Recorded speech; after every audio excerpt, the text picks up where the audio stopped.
WUB Network, America's sports leader, is proud to present another edition of the Progressive Cup Series. It's the regular season finale today, the Coca-Cola 600, one of the crown jewel events.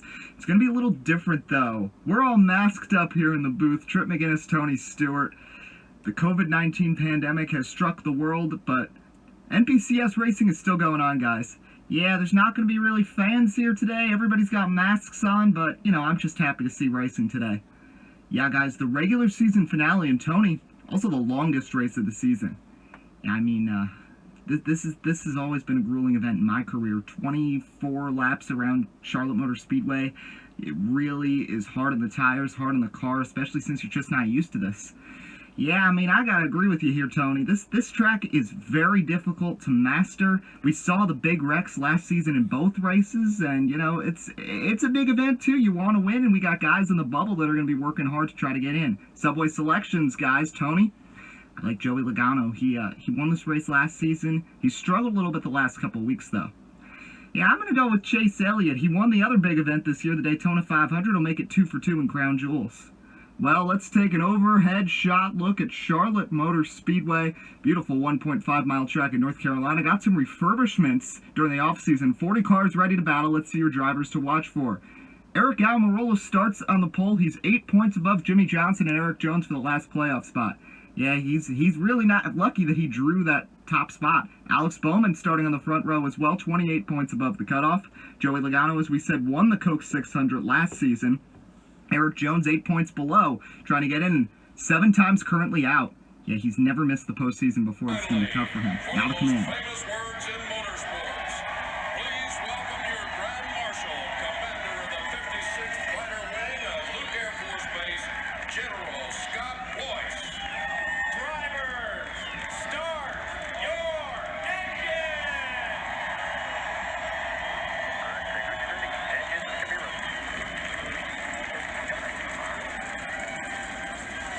Well, it's NASCAR Salutes weekend, and we had military personnel fire up the engines. Let's look at the lineup. Row 1, Almirola and Bowman, then Truex and Kyle Busch. Reminder, the lineup as we see it go by was drawn based on your points position and then split up into groups of 12 as we continue to see it go by. Elliott and Keselowski, then Chastain because of Kyle Larson's points starts in row 6. Hey guys, row 7, Austin Dale and Erik Jones, then Newman and Boyer. Row 9, Matt Kenseth and Paul Menard, then Jamie McMurray and Jimmie Johnson. Row 11 is the Dinger and Daniel Suarez, then Allgaier, your reigning winner at Talladega, and Jamie Rockwell. Row 13, William Byron, going to be coming back from 25th, and Buescher, then Casey Kane, Landon Castle, Alexander Estrada, and Tyler Reddick, followed by Ty Dillon and Bubba Wallace running a Black Lives Matter car. Towards the back, there's Tricky Ricky and Michael McDowell, and KJ Johnson and Matt DiBenedetto, and Garrett Smithley, Brett Moffitt, Corey LaJoy, and David Reagan. 2 DNQs, you've got Timmy Hill and Chase Montgomery, who's back driving for Beard Motorsports. There's your race facts, 24 laps, halfway bonus, end of lap 12, pit window 10 to 12 laps, and this is a long race. Late-breaking stories from pit road. We'll start with Ed Kalegi. Racing during a pandemic is certainly a new challenge for these drivers today. I talked to points leader Kurt Busch, who struggled here last season, and he told me that his biggest concern is not having practice or qualifying, afraid that going in blind could cause some early accidents. Debbie. A pandemic also means no fans here today. However, the NPCS has invited a few military personnel and frontline workers to attend the race. Socially distanced, of course. Thank you guys. Trip, are you ready? Of course I am. Hold them, fly, man. Great fly. Let's go. Let's roll. Erik Almirola getting to the early lead through turn 2. They're double file behind Almirola and Bowman. Truex going for second. Oh, we already got trouble, guys. Couple cars spinning in the back. Caution is out on lap 1. And that's Landon Castle. I think Estrada, they both did so well at Talladega last week. Casey Kane, who's just had an awful year for Levine with damage as well. See a replay. Kane just forced Castle up into the wall when he came down to Estrada. I think Kane thought he was clearing. Castle comes off the wall. Nice avoidance by Tyler Reddick and by Ty Dillon. Might have run over some stuff, though. Estrada's going to get towed away, and like we said, both these guys were trying to build some momentum off the top 5 finishes at Talladega, but it's not going to happen here. So they'll restart here on lap 4. Very quick spurt. As Kurt Busch feared and told Ed, there was concern about wrecking, and we saw it right there early. As the green flag's back out, Truex with a nice restart on the outside. Look at Erik Almirola trying to hang on. 3 wide in the back. Truex versus Almirola coming to the stripe. Bowman with a slide. Truex side drafts and takes the lead. Trip, we're going to see the side draft a lot today. Yeah, I mean, a mile and a half, that's the way you pass, especially in the high-speed parts. See Kyle Busch trying to do it right now. Bowman's going to take third. Kyle Busch slides up. Oh, something's wrong with Joey Logano. Smoke out of the 22. He's coming to pit road. Ed's got an update. Guys, Joey Logano just told the crew that he heard something pop underneath the hood. He doesn't know what it is, but it was a rather loud pop. This might be the end of the day for Joey Logano. Well, that's a bit concerning. Yep, Joey Logano in big trouble. He was running well as we are on lap number 6. Martin Truex Jr. continuing the lead, already catching some lap traffic. There's Garrett Smithley as we look at the gap, and there's Chase Elliott making some moves. Yeah, the 9 car looks fast. How about the 3 as well? Field's really separated, though, from that wreck. Here's Bubba Wallace running the Black Lives Matter car.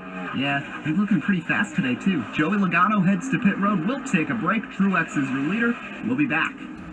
Hey, I'm Trip McGinnis, former Progressive Cup Series champion, and as a race car driver, I know life can be stressful and it comes fast. That's why it's always good to have... Hey, Trip. What? It's supposed to be my commercial. What you doing here? I just came for the gumdrops. Hee.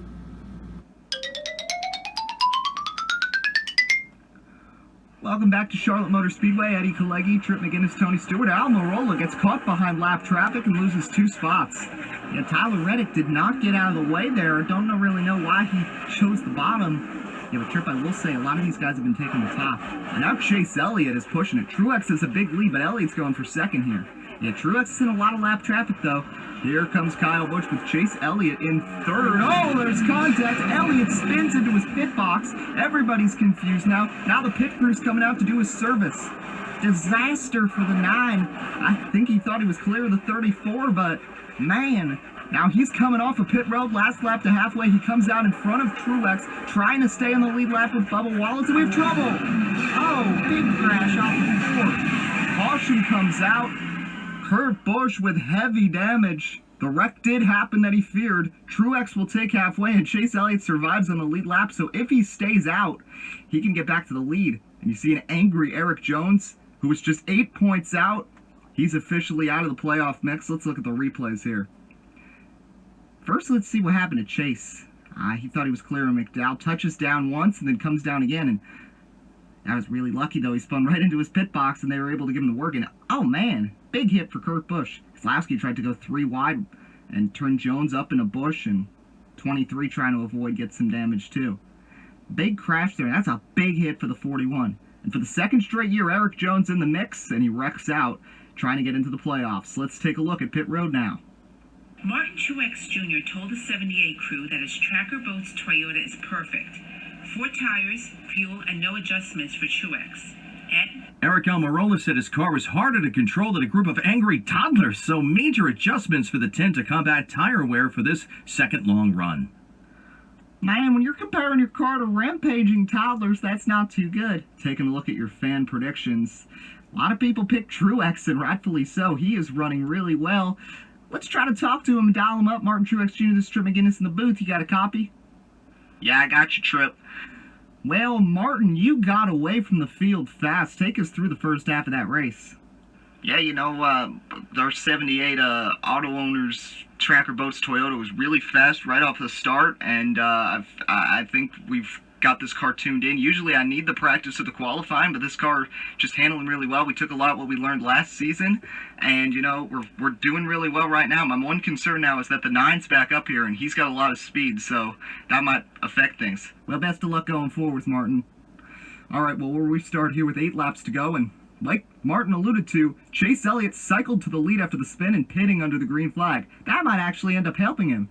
Almirola got third at halfway. He's now 12 points up on Jimmie Johnson, who's moved into the top 10. Keselowski is 2 laps down with damage. Kurt Busch, Joey Logano, Erik Jones, Estrada, and the 27 all out of the races. We're back green flag racing with 8 laps to go. Man, look at Almirola trying to block Kyle Busch. 3 wide behind for about 6th. Truex coming 3 wide for the lead. Oh, wow! They all make contact. What a save by the 78. But Elliott and Blaney cycle to 1 and 2. The 10 and the 18 go way back. Man, look at this replay. The 78 was all but around and he gathered it up. Almirola just stepped out on him. Yeah, the air, just dirty air is what threw things off there. You look at the current cutoff. Jimmie Johnson's continuing to come up. Keselowski's got a flat tire. Let's see what happens. Oh, debris came off, and that's going to be a caution. Blaney almost ran over that, but he avoided it. And they're going to call a caution. Keselowski has also been called back for failing to meet minimum speed, so he's done. He'll be the 6th car in the garage, but he did clinch a spot in the playoffs already. See a couple cars, including Kyle Busch. I think Kyle Busch has some damage too, but some other guys pitting for fresh tires for this restart with 2 to go. We've got about 19 cars on the lead lap. Let's listen in. Chase, we want you to back off here and try to get the draft off with 12. I don't know if you got enough fuel here. I want to push it go, though. I guess I don't want to just completely back off. Well, this is going to be interesting, but look at Austin Dillon in 4th place. But back to Chase, I mean, he's got to be smart. He can't run out of fuel because he pitted earlier than these guys. Let's see, green flag, 2 to go. Elliott is pushing on the inside of Blaney. Truex takes it 3 wide. Elliott's still next to Blaney. Finally, Blaney clears him. Coming to the white flag, Jimmie Johnson in 3rd. Dillon falling back. 1 lap to go. Looks like Elliott has enough. Can he make a run down the backstretch? Elliott, Blaney trying to break the draft. Chase Elliott bobbling, he's out of gas, running out, and Ryan Blaney is going to win again in the Progressive Cup Series. He takes the Coke 600. 2nd win in the last 3 races for Ryan Blaney. You look at the finish here, guys. Man, he was smart. He knew the 9 was running out of gas and was able to completely split off, and Elliott ran out of fuel. Should have listened to Allen. Allen's a very smart guy up there. Young mistake, though, for Chase Elliott. Blaney celebrates the win, and here is your playoff grid. Aric Almirola got in by 3 points over Jimmie Johnson despite the scare when he fell back to about 12th. Erik Jones' wreck cost him. Denny Hamlin wins the regular season championship, so he gets 8 playoff points, tied with Kyle Busch for the most, because Kyle Busch had those 2 wins and 2 halfway bonuses. We'll just let the results go by, guys. You see some good runs for some guys. Yeah, how about Chris Buescher or Austin Dillon? They didn't win to get in, but put together some nice runs. How about Bubba Wallace? You know how motivated he was to win for his cause, and he finished in 13th place. A lot of guys had trouble today. Yeah, other than Blaney, really bad day for the rest of the Penske-affiliated cars, especially Keselowski and Logano. Kurt Busch wrecking out for the 2nd straight week. Back to the booth here, guys, just wrapping things up. It was a weird race, no fans. We saw the masks, but still a great show. Yeah, everybody got to watch the race on TV or on YouTube, and now they can be all excited and jacked up for the playoffs to start. Yeah, throwback weekend at Darlington. 12 drivers are going to be competing, and you know how talented this field is, and playoffs were epic last year. All 7 races, all 5 this year should be a similar story. Well, Ryan Blaney's going to be carrying lots of momentum into the postseason as he won yet again his 2nd win in the last 3 races. Flex Seal Series finale at Iowa is next, then the Southern 500. Be sure to follow us on Twitter at Eddie Kalegi and at Trip McGinnis. Until then, we'll see you next time on WUB Network.